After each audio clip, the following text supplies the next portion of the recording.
Hello dears, welcome back to learn English master. Learn English മാസ്റ്ററിന്റെ പുതിയൊരു അധ്യായത്തിലേക്ക് എല്ലാ കൂട്ടുകാർക്കും സ്വാഗതം. ചെമ്മനം ചാക്കോയുടെ ദ റൈസ് എന്ന് പറയുന്ന പോയട്രി എ സറ്റാറിക്കൽ പോയമായിരുന്നു. ആ പോയത്തിന്റെ റൈറ്റപ്പ് ക്വസ്റ്റ്യൻസ് ആണ് നമ്മൾ ഇന്ന് ഡിസ്കസ് ചെയ്യാൻ പോകുന്നത്. നമ്മുടെ ചാനൽ ആദ്യമായി വാച്ച് ചെയ്യുന്ന ആളുകളാണെങ്കിൽ സബ്സ്ക്രൈബ് ചെയ്യാൻ മറക്കരുത്. നമ്മുടെ ക്വസ്റ്റ്യനിലേക്ക് പോവാം. എന്തായിരുന്നു ആ ചോദ്യം എന്നത്? റൈസ് എന്ന് പറയുന്നത് ഒരു സറ്റയർ ആണ് എന്നാണ് നമ്മളോട് പറഞ്ഞിട്ടുള്ളത്.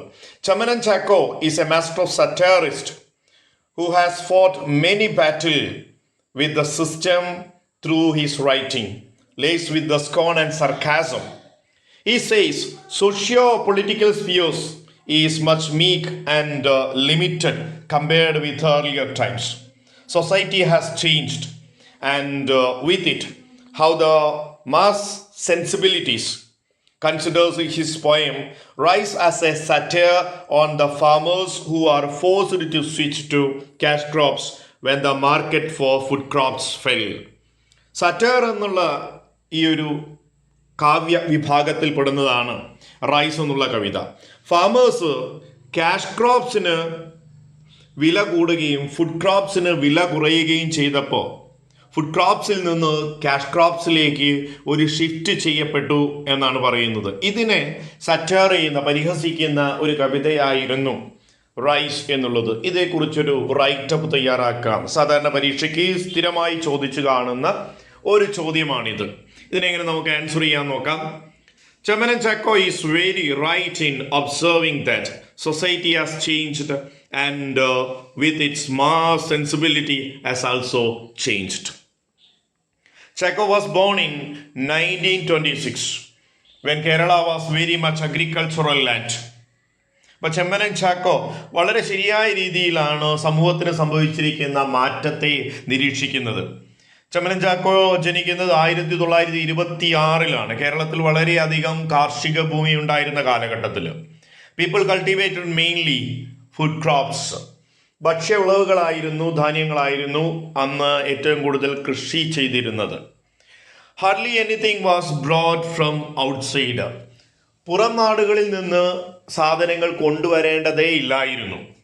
The situation continued until 1960s to 70s. 1960-70 വരെ ഈ ഒരു രീതി തുടരേണ്ടി വന്നു. When there was an exodus Kerala people, especially the youth, to the Gulf countries, America and Europe. ഈ ഒരു കാലഘട്ടത്തിൻ്റെ അവസാനത്തിൽ കേരളത്തിലെ യുവാക്കൾ ഗൾഫ് രാജ്യങ്ങളിലേക്കും അമേരിക്കയിലേക്കും യൂറോപ്പിലേക്കും ഒക്കെ കുടിയേറി ജോലിക്ക് വേണ്ടി പോവാൻ തുടങ്ങി. In most families in Kerala, there will be at least one member who will be working abroad. These people working abroad send money to their parents and relatives at home. Soon that Kerala farmers stopped working hard on their farms. അപ്പോൾ കേരളത്തിലെ ഓരോ കുടുംബങ്ങളിൽ നിന്നും ഒരാളെങ്കിലും വിദേശത്ത് ജോലി ചെയ്യുന്നവരായി ഉണ്ടായി തുടങ്ങി. വിദേശങ്ങളിൽ ജോലി ചെയ്യുന്നവർ തങ്ങളുടെ കുടുംബങ്ങൾക്ക് വീട്ടിലേക്ക് പണം അയക്കാൻ തുടങ്ങി. Soon Kerala farmers stop the working. അധികം വൈകാതെ കേരളത്തിലെ കർഷകർ കൃഷി ചെയ്യുന്ന ജോലി നിർത്തി തുടങ്ങി. Often they left them without cultivating. പലപ്പോഴും കൃഷി ചെയ്യാതെ തന്നെ പോയി എന്നാണ്. Because money was coming from outside, they could buy their food. ഭക്ഷ്യ സാധനങ്ങൾ കടയിൽ നിന്ന് വാങ്ങാൻ കഴിയുന്ന അവസ്ഥയിലേക്ക് മാറി. കാരണം പണം വിദേശത്തു നിന്ന് എത്താൻ തുടങ്ങി. കാർഷിക വൃത്തി ജനങ്ങൾ ഉപേക്ഷിച്ചു തുടങ്ങി. Many farmers started cultivating cash crops. മറ്റൊന്ന്, പല കർഷകരും നാണ്യവിളവ് കൃഷി ചെയ്യാൻ തുടങ്ങി. റബ്ബർ തുടങ്ങിയ വസ്തുതകളിലേക്ക്, especially rubber. As we saw in the poem, rice cultivation is inconvenient and non-profitable. നമ്മുടെ കവിതയിൽ പറയുന്നത് പോലെ നെൽകൃഷി കാലത്തിന് അനുയോജ്യമല്ലാത്തതും ലാഭമില്ലാത്തതുമായി മാറി. We all have heard for saying that Indian agriculture is a gamble on the monsoon. Monsoon കാലഘട്ടത്തിൽ അല്ലെങ്കിൽ മഴക്കാലത്തോടുള്ള ഒരു ചൂതാട്ടമാണ് ഇന്ത്യയുടെ കാർഷിക മേഖല എന്ന് പലപ്പോഴും പറയുന്നത് കേട്ടിരിക്കാമെന്ന്. Once we can change into the cash crops we are not so heavily dependent on the monsoon. എന്നാൽ മൺസൂണിനെ അധികം ആശ്രയിക്കാതെ ചെയ്യാവുന്ന ഒരു കൃഷിയാണ് ക്യാഷ് ക്രോപ്സ് എന്ന് പറയുന്നത്. But crops like rice heavily depend on the rains. എന്നാൽ മഴയെ ആശ്രയിച്ച് മാത്രമേ നമുക്ക് നെൽകൃഷിയൊക്കെ ചെയ്യാൻ സാധിക്കൂ. If there is too much rain there is a problem. If there is too little rain there is a problem. അപ്പോൾ മഴയില്ലെങ്കിലും പ്രശ്നമാണ്, മഴ കൂടിയാലും പ്രശ്നമായിരുന്നു ഭക്ഷ്യവിളകൾക്ക്. If the rain don't come in time there is a problem. ഇനി മഴ പെയ്തില്ല അപ്പോഴും പ്രശ്നമാണ്. So rice farmers started a shift to cash crops. അപ്പോൾ അതേ തുടർന്ന് നമ്മുടെ നെൽകൃഷി ചെയ്തിരുന്ന ആളുകൾ അവരുടെ കൃഷി നിർത്തി അവർ ക്യാഷ് ക്രോപ്സിലേക്ക് ഷിഫ്റ്റായി. There are many promoters including government who encouraged cash crops. അതുമാത്രമല്ല സർക്കാരിൻ്റെ ഭാഗത്തു നിന്ന് വലിയ തോതിലുള്ള പ്രോത്സാഹനം ഈ തരത്തിലുള്ള നാണ്യവിള കൃഷിക്കായിരുന്നു. The glitter of money was very tempting to our rice farmers. അപ്പോൾ പണത്തിൻ്റെ ആ തിളക്കം നമ്മുടെ റൈസ് ഫാമേഴ്സിനെ വളരെയധികം പ്രലോഭിപ്പിച്ചു എന്ന് പറയാം. Farmers cannot go into the field well dressed and they can't even keep their body clean all the time they have to walk in muddy field. നെൽകൃഷി ചെയ്യുമ്പോൾ ചളിയിൽ ഇറങ്ങി ജോലി ചെയ്യുന്നതിന് കൊണ്ട് തന്നെ നല്ല ക്ലീൻ ആയിട്ട് ഡ്രസ്സ് ധരിക്കാനോ ക്ലീൻ ആയിട്ട് ബോഡിയെ മെയിൻറ്റെയിൻ ചെയ്യാനോ സാധിച്ചിരുന്നില്ല എന്ന്. Their love of luxury also made the rice farmers either quit or shift to other cash crops. അപ്പോൾ ആഡംബര ജീവിതത്തോടുള്ള അവരുടെ സ്നേഹം കൊണ്ടൊക്കെ ആയിരിക്കാം നമ്മുടെ റൈസ് ഫാമേഴ്സ് പതുക്കെ പതുക്കെ നെൽകൃഷി നിർത്തി അല്ലെങ്കിൽ നെൽകൃഷിയിൽ നിന്ന് ക്യാഷ് ക്രോപ്സിലേക്ക് മാറി. The results R obvious. Kerala state has become consumer state. ഇതിൻ്റെ ഫലമായി ഉണ്ടായത് കേരള സംസ്ഥാനം എന്തായി മാറി? ഒരു കൺസ്യൂമർ സ്റ്റേറ്റ്, ഒരു ഉപഭോക്തൃ സംസ്ഥാനമായി മാറി. Today we get our food grains, vegetables and fruits from the neighbouring state. അതുകൊണ്ട് തന്നെ ഇന്ന് ധാന്യങ്ങൾ, പച്ചക്കറികൾ, പഴവർഗ്ഗങ്ങളെല്ലാം നമ്മുടെ അയൽ സംസ്ഥാനങ്ങളിൽ നിന്ന് വന്നിട്ട് വേണം. We can't blame the farmers. നമുക്ക് ഈ കർഷകരെ ഒരിക്കലും കുറ്റം പറയാൻ സാധിക്കില്ല എന്ന്. We all want to catch the fish without wetting our fingers. കാരണം എല്ലാവരും ആഗ്രഹിക്കുന്നത് എങ്ങനെയാണ്? കൈ നനയാതെ എങ്ങനെ മീനെ പിടിക്കാം എന്നാണ് എല്ലാവരും ആഗ്രഹിക്കുന്നത്. Hard work is no more considered a virtue. അപ്പോൾ കഠിനാധ്വാനത്തിന് ഇന്നൊരു മൂല്യമില്ലാതായിരിക്കുന്നു എന്നാണ്. One who makes quick money will be considered as a successful and smart person.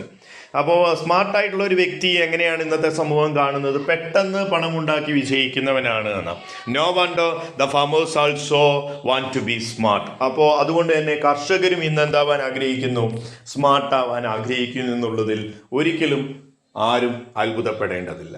അപ്പോൾ ഇത്രയുമാണ് നമ്മുടെ ഒന്നാമത്തെ റൈറ്റപ്പ്. സെക്കൻഡ് ക്വസ്റ്റ്യനിലേക്ക് പോവാം.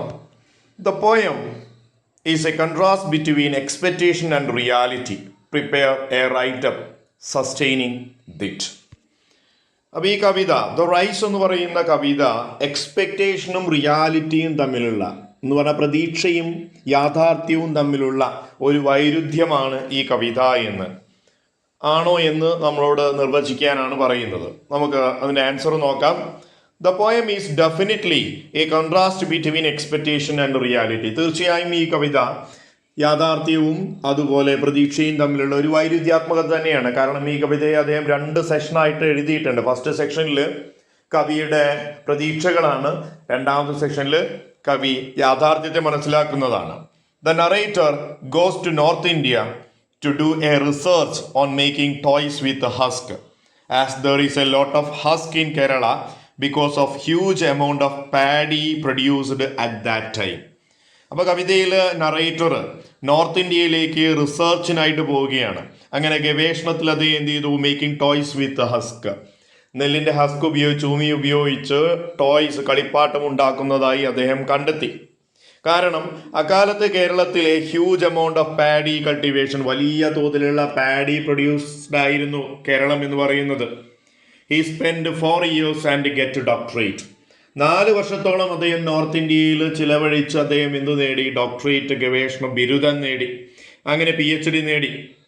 Naturally he has plan to use his knowledge. അപ്പോൾ സ്വാഭാവികമായും അദ്ദേഹം തൻ്റെ അറിവ് അത് ഉപയോഗപ്പെടുത്താനുള്ള പ്ലാനുമായിട്ട് അദ്ദേഹം നാട്ടിലേക്ക് വരികയാണ്. And expertise to make toys from husk. കാരണം കേരളത്തിൽ ധാരാളം ഹസ്ക് വേസ്റ്റായി കിടക്കുകയാണ്. കാരണം ധാരാളം പാഡി കൾട്ടിവേഷൻ ഉണ്ട് എന്നുള്ളതുകൊണ്ട്. അപ്പോൾ അത് ഉപയോഗിച്ച് ടോയ്സ് ഉണ്ടാക്കി ഒരു വരുമാന മാർഗം ഉണ്ടാക്കാം, ഒരു എംപ്ലോയ്മെൻറ്റ് ഓപ്പർച്യൂണിറ്റി ഉണ്ടാക്കാം എന്നാണ് അദ്ദേഹം കരുതിയത്. Thus generate employment opportunity for others. അപ്പം മറ്റുള്ളവർക്ക് ധാരാളം തൊഴിലവസരങ്ങൾ ഉണ്ടാക്കാൻ സാധിക്കുമെന്ന് അദ്ദേഹം കരുതി. But when he comes back to his doctorate what does he see? പക്ഷേ തൻ്റെ ഡോക്ടറേറ്റുമായി അദ്ദേഹം തിരിച്ചെത്തിയപ്പോൾ നാട്ടിൽ എന്താണ് അദ്ദേഹം കാണുന്നത്? The paddy field have been converted to rubber plantation. നെൽവയലുകളെല്ലാം എന്തായി മാറിയിട്ടുണ്ട്? റബ്ബർ പ്ലാന്റേഷൻ, റബ്ബർ തോട്ടങ്ങളായി മാറിയിട്ടുണ്ട്. നോ ഹസ്ക്, അല്ലെ, ഒരു പിടി പോലും എന്തില്ല? ഹസ്ക്, ഉമിയുമില്ല. He's tired of eating chapati day after day. North ഇന്ത്യയിൽ താമസിച്ച് ഗോതമ്പ് ഭക്ഷണം കഴിച്ച് ചപ്പാത്തി കഴിച്ച് ബോറടിച്ചാണ് അദ്ദേഹം നാട്ടിൽ വരുന്നത്.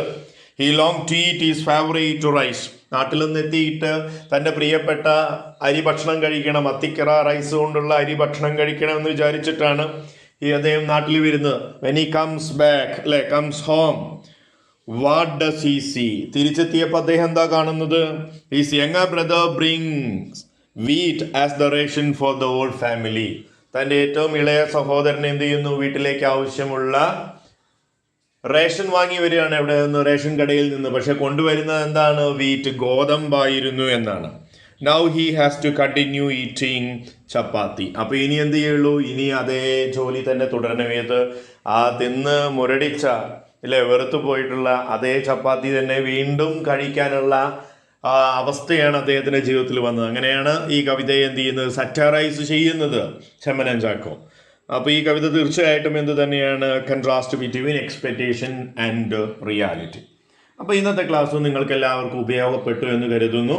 നിങ്ങളുടെ വിലയേറിയ കമൻറ്റുകൾ താഴെ രേഖപ്പെടുത്താൻ മറക്കരുത്. നിങ്ങളുടെ സുഹൃത്തുക്കൾക്ക് ചാനൽ ഷെയർ ചെയ്യാനും മറക്കരുത്. വീണ്ടും ഒരു പുതിയ അധ്യായവുമായി കണ്ടുമുട്ടാം. അതുവരെ ബൈ ബൈ.